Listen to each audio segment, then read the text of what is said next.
Yeah, you gotta laugh, haven't you? I can swear in WA, when I was a child, I was playing around with magnets, and I swear I thought these were aluminium, because the only magnetic part on these were these interlocutors, these sort of interlocutors there, sort of thing. I could swear they were the only magnetic things on there. Maybe I got it round the wrong way. They're not magnetic. Oh, yes they are.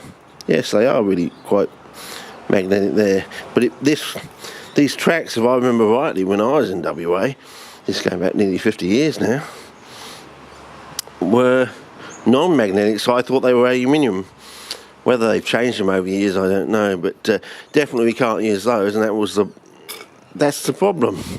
It's holding the carriages down, so we'll probably have to go to plastic track. So I'll think about that and go to like and with a plastic little toy train set thing, you can get a kids shop or something like that. It'll be a smaller circle, I assume, which will make our life a lot easier because we won't have to lay out so many magnets. So I just thought I'd let you know. I suddenly gleaned what the. So is this the problem that Mr. Motion Magnets is having? He uses a lot of train track in his work or studies, if you want to call it that. Maybe he hasn't realised that, yes, it does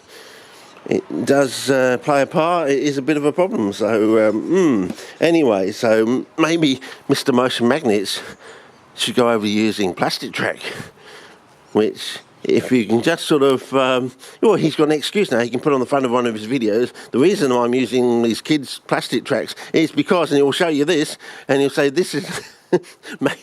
maybe he had a breakthrough a few years ago, and he never noticed it because things weren't moving because they're being stuck down. But anyway, at least I've noticed it, and I'll pass the message on to Mr. Motion Magnets because yeah. Anyway, the thing is out there, if you want to get onto it and go ahead of me, you want to flash ahead of yourself, Marvel Comics and all that. If you want to flash ahead of yourself and get to the actually get things going, well, you can do that. I mean, the principle is out there. As I said, we've had a problem with super glue. You can't rely on anything these days, can you? We had a problem with super glue. Can't rely on it. So we're going to knock it down from 7 magnets to 5 magnets. The actual this sort of thing. So we're going to cut the middle one out of each of these to get with this, so we don't have to use any super glue, and we're going to cut the middle one out of the bottom one as well. So we go from 6 and 1 to which is 7, which is a prime number, of course. 6x plus 1 down to 5, which is 6x minus 1. So they're all primes, of course. Yeah, I'm doing some more thinking about primes. I mean, if you've noticed, you go like from the primes around 10 to the primes around 100 to the primes around 1,000. It almost seems to be a fractal sort of appearance of that. Some of the numbers start appearing in groups, similar groups, even though you're going up by a factor of 10, and independent of this idea that primes exist as the log of the actual continuous line of numbers sort of thing. I think there's some sort of fractality there as well.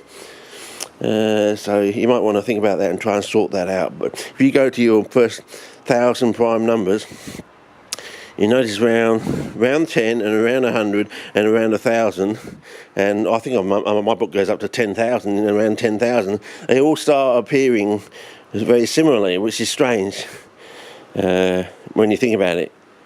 You go from 9 to 10 and 10 to 11, and you go from 99 to 100 from 100 to 101, and you go from 999 to 1,000 to 1,001, and you go from 9,999 to 10,000, and my book doesn't go any further than that, I don't think.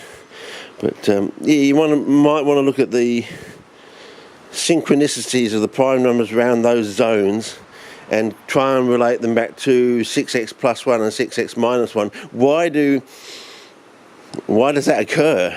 If it was a straight 6x plus 1, 6x minus 1,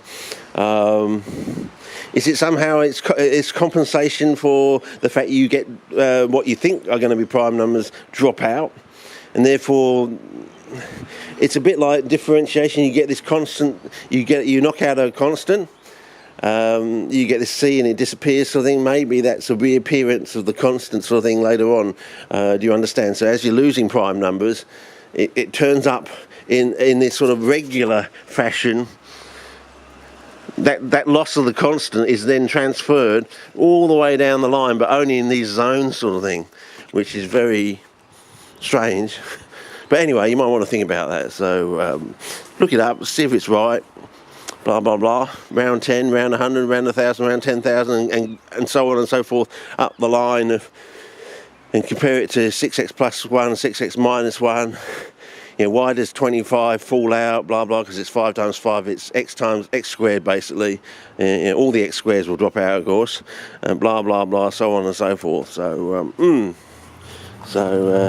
yeah, we're definitely getting blue. Blue, blue, blue, blue, blue.